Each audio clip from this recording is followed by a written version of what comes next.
abused me in ways that no one would imagine. I was bullied for being too sensitive. I was bullied for being too vulnerable, for being too honest, too kind. And I started building up walls.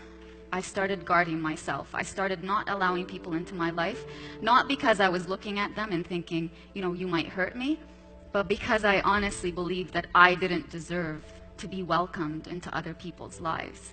I met someone for the first time in my life who made me feel like I was worthy of being loved, who made me feel seen. I was looking to feel heard, and this person heard me. This was the person that I wanted to spend the rest of my life with. That's how I saw it. I couldn't imagine my life without that person. Until one day when he, like everyone and everything in my life, chose to walk away. And I could not make sense of it. What did I do? I went back to that 16-year-old who blamed herself. He walked away because of who you are. He walked away because those things that you always thought were ugly and unworthy about you are still there. So, I might get a little emotional here. One night, during one of my hardest times, my dad pulled up a picture of me when I was this small. I was holding his hand very tightly, and he said, when I was holding your hand in that picture, I looked in your eyes and I thought, this girl is going places.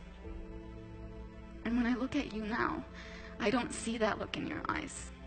So I went to my room that night and I looked in the mirror, and he was right. I was looking at a person that no longer resembled me.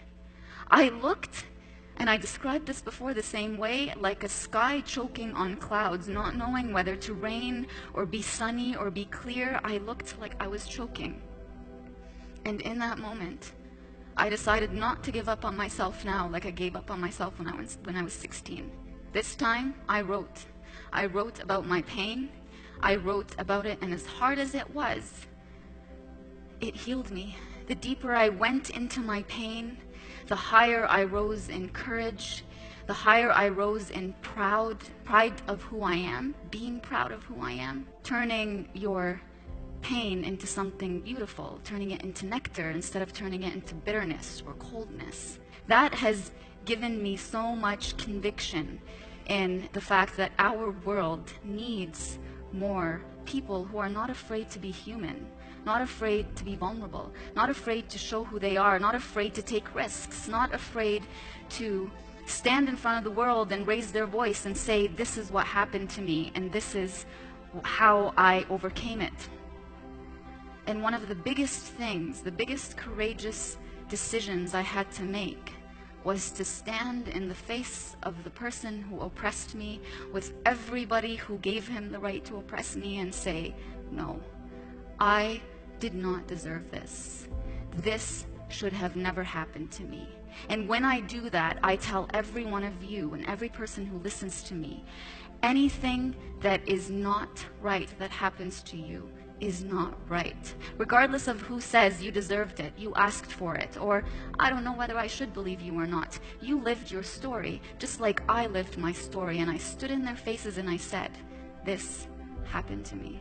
You don't have the right to take away my story from me, because when you do that, you're taking away that new person that I'm becoming.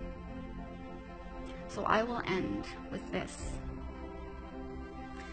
That man used to tell me, who do you think you are? I say, I'm Najwa Zebian. I'm a hero, I'm a fighter, and I'm a champion.